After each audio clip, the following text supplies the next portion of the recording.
മെസ്സിയെ കേരളത്തിലെത്തിക്കുമെന്ന പ്രഖ്യാപനത്തോടെ ആരംഭിച്ച വിവാദം ഇപ്പോൾ പുതിയ വഴിത്തിരിവിലാണ്. അർജന്റീന ഫുട്ബോൾ ടീമിനെയും ലയണൽ മെസ്സിയെയും കേരളത്തിലെത്തിക്കുന്ന പദ്ധതിയുമായി ബന്ധപ്പെട്ട സാമ്പത്തിക ഇടപാടുകളും കരാർ സംബന്ധമായ തർക്കങ്ങളും ഇതിനോടകം വലിയ ചർച്ചയായി കഴിഞ്ഞു. അതിനിടെയാണ് റിപ്പോർട്ടർ ചാനലിന്റെ ഭാവിയെക്കുറിച്ചുള്ള ചോദ്യങ്ങൾ ഉയരുന്നത്. ശരിക്കും മെസ്സി വിവാദത്തിന്റെ പേരിൽ റിപ്പോർട്ടർ ചാനൽ പൂട്ടുമോ എന്നതാണ് ഇപ്പോൾ പലരും ചോദിക്കുന്നത്. മെസ്സിയെയും അർജന്റീന ടീമിനെയും കേരളത്തിലെത്തിക്കാനുള്ള പദ്ധതിയുടെ വാണിജ്യ പങ്കാളികളായിരുന്നു reporter broadcasting company. 2025 Argentina football അസോസിയേഷന് 130 കോടി രൂപ നൽകിയെന്നതാണ് കമ്പനി അവകാശപ്പെട്ടത്. എന്നാൽ മത്സരം കേരളത്തിൽ നടക്കുന്നതുമായി ബന്ധപ്പെട്ട് പിന്നീട് അനിശ്ചിതത്വം ശക്തമായി. മെസ്സിയെ കാത്തിരുന്ന കേരളത്തിലെ ഫുട്ബോൾ ആരാധകർക്ക് ഇതോടെ വലിയ നിരാശയുണ്ടാക്കി. ഇതിനു പിന്നാലെ സാമ്പത്തിക ഇടപാടുകൾ സംബന്ധിച്ചും ആരോപണങ്ങളും പ്രത്യാരോപണങ്ങളും ശക്തമായി.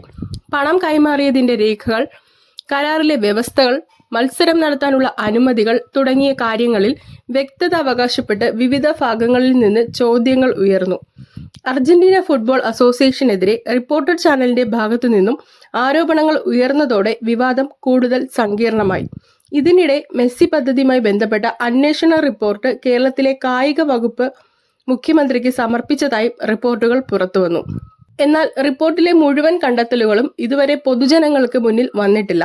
അതുകൊണ്ട് തന്നെ റിപ്പോർട്ടിൽ ആരെക്കുറിച്ചാണ് എന്ത് പരാമർശമാണുള്ളത് എന്ന കാര്യത്തിൽ ഇപ്പോൾ അന്തിമ നിഗമനത്തിലെത്താൻ കഴിയില്ല. അതേസമയം റിപ്പോർട്ടർ ചാനലിനെ ചുറ്റിപ്പറ്റിയുള്ള നിയമപരമായ വിഷയങ്ങൾ ഇതിനു മുമ്പ് തന്നെ ചർച്ചയായിരുന്നു. റിപ്പോർട്ടർ ബ്രോഡ്കാസ്റ്റിംഗ് കമ്പനിയുടെ സുരക്ഷാ അനുമതി പിൻവലിച്ചതായി കേന്ദ്ര സർക്കാർ ഹൈക്കോടതിയെ അറിയിച്ചിരുന്നു. കമ്പനിയുടെ ഉടമസ്ഥാവകാശ മാറ്റവുമായി ബന്ധപ്പെട്ടും കേന്ദ്ര അനുമതി സംബന്ധിച്ച വിഷയങ്ങൾ ഉയർന്നിരുന്നു. ചാനലിന്റെ ബ്രോഡ്കാസ്റ്റിംഗ് ലൈസൻസുമായി ബന്ധപ്പെട്ട പരാതികളും കോടതിയുടെ പരിഗണനയിലെത്തിയിരുന്നു. ഇതെല്ലാം ഒരുമിച്ച് വരുമ്പോഴാണ് റിപ്പോർട്ടർ ചാനൽ പൂട്ടുമോ എന്ന ചോദ്യം ശക്തമാകുന്നത്. എന്നാൽ ഇവിടെ ഒരു കാര്യം വ്യക്തമായി പറയേണ്ടതുണ്ട്.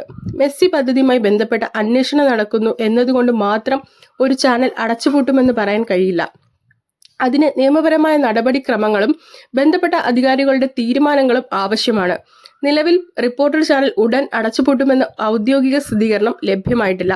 പക്ഷേ ചോദ്യങ്ങൾ ഗൗരവമുള്ളതാണ്. 130 കോടി രൂപ കൈമാറിയെന്ന് പറയുന്ന ഇടപാടിന്റെ പൂർണ്ണ രേഖകൾ എന്താണ്? പണം യഥാർത്ഥത്തിൽ എവിടേക്കാണ് പോയത്? കരാറിൽ എന്താണ് പറഞ്ഞിരിക്കുന്നത്? കേരളത്തിൽ മത്സരം നടത്താൻ എന്തൊക്കെ ഉറപ്പുകളാണ് ഉണ്ടായിരുന്നത്?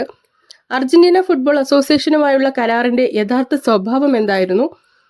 ഈ ചോദ്യങ്ങൾക്ക് വ്യക്തമായ മറുപടി ലഭിക്കേണ്ടതുണ്ട്.